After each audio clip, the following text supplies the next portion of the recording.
इस वीडियो नूं जिन्ना हो सके तुसीं शेयर करना है। यह साडे पिंड जनाब जैद वालियां दा टावर लगा होया तुहाडे सामने देख रहा है। तो टाईनार वालियां ने भी अपने भांडे छांडे इहदे उत्ते टंगे आ, लेकिन टाईनार की सर्विस होवे ना होवे वो इक्को ही गल है। जैद की कोई सर्विस बेहतर है।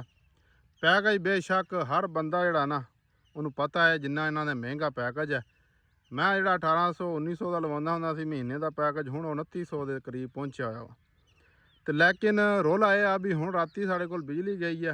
आ सामने कणक तुहानूं नज़र आ रही होनी डिगी। ये बारिश की वजह तो बिजली जाती है, बिजली नूं मौत पैंदी है, नाल ही इनू भी मौत पै जाती है। ये जिहड़े करता दाता ने पिछले दिन खबरां तुसीं सुनिया होना किन्ना उन्होंने मतलब कि रुपया कमाया अपने जिन्ने इस्तेमाल करने वाले लोग ने सारफ ने कोई 4 रुपये ला के तो इत्ते कोई 4 बैटरियां या कोई 4 सोलर का दौर है, 4 सोलर पैनल रख दो। चलो रात ना चलेगा, दिने तो कोई लोगों को एक दूसरे नाल राबता करने च सहूलत होएगी, कोई इंटरनेट की सर्विस होएगी। ये पता नहीं किन्ने अरसे तो जो बिजली जानी है साढ़े कोल कुछ देर कोई इन्हें चलना है, उस तो बाद इन्हें बंद हो जाना है, तो फिर इंतज़ार बिजली का है।